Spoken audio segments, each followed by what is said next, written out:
And I want to name the importance of investing in organizing as a means to empower communities.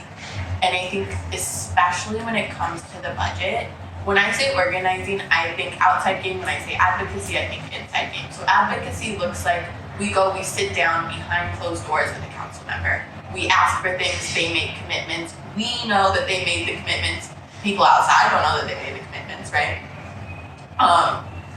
That process is important. They have to happen together. But when we only do the inside game and the advocacy, we're not bringing the people who are impacted, the most impacted by these issues that we are talking about with us. We here at Fair Budget, at all these organizations, to speak for y'all, apologies, believe that the folks who are closest to the impact are and always will be closest to the solution.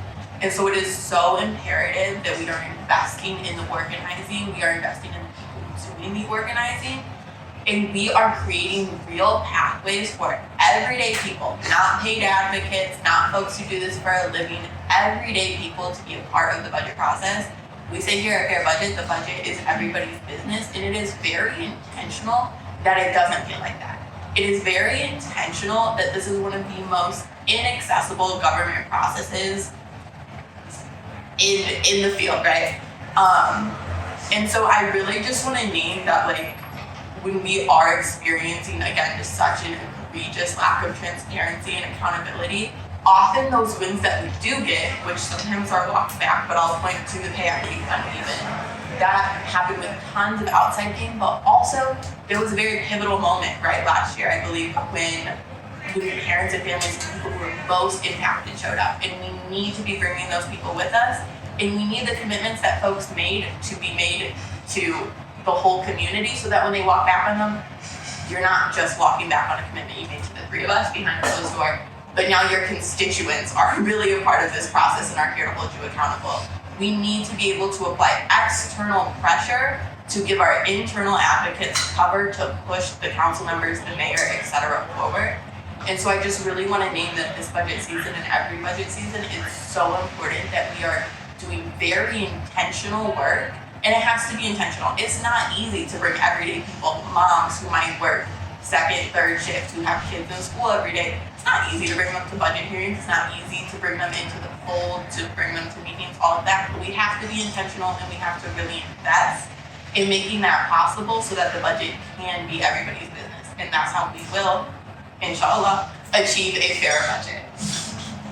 I think one pivot that we have seen in recent years and that we see more of is a greater commitment to multi-year funding, because that does allow us to make these drastic and quick pivots when crisis happens. But it also allows us to be more planful, both in terms of planning for how we want to grow our skills so that we can be more rooted in the community, dedicate our time to that goal. But just overall security and flexibility, it really goes a long way. And DCFPI, we've set 5-year policy goals, and multi-year funding allows us to really be planful about, okay, this is how we want to use the dollars this year and the next year, and just really put pen to paper and know where we want to go and have this sense of security that we can get there.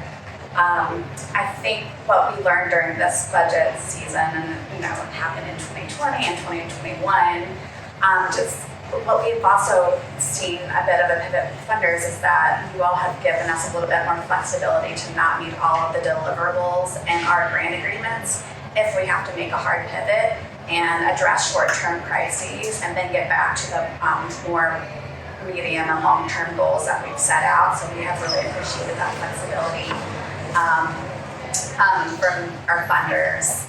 And then lastly, one thing that we hope to see more of is that a lot of us are in the same coalition spaces, have very similar policy goals, and are working collectively. And so the more that you all can have grant report calls with collective organizations and really cut down on some of our work, but also get you all the same information that you're looking for your grant requirements. And so hoping to see more of that going. Okay, can I have a piece? To Tazra's comment, thank you for talking about multi-year funding. In the domestic violence space, our member programs get up to 90% or higher of their budget from government sources.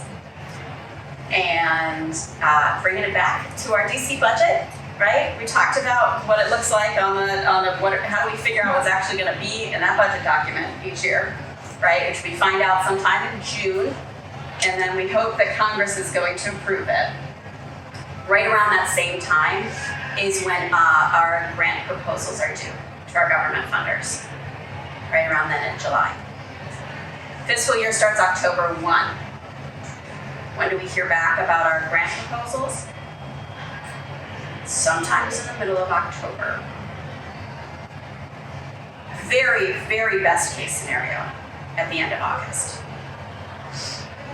Not knowing what 90% of your budget is gonna look like every single year until a couple of weeks before your fiscal year starts, or a couple weeks before you're gonna have to figure out whether or not you are hiring staff, right? And having to meet deliverables starting October 1, even though you didn't know you had to hire staff until October 15. That makes the same sense as it makes for us to be fighting cuts every year, right? We just hop on the wheel.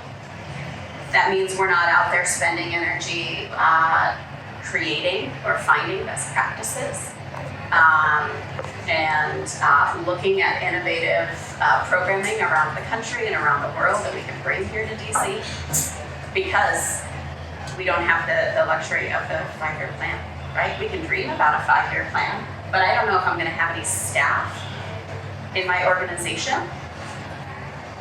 every year at the same time. And so the budget is broken down into these committees, and then the committees go and do markups within their committee. So they'll say, okay, within human services and housing, this is kind of how we're going to tinker around and move things around here, right? That's the next week.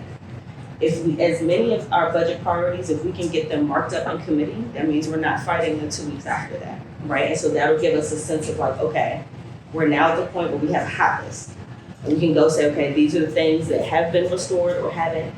These are the investments that have been made or haven't. And so the 2 weeks after that, we are going to be doing serious mobilizations, direct actions, call-ins, petitions. I'm gonna see us at the Wilson Building.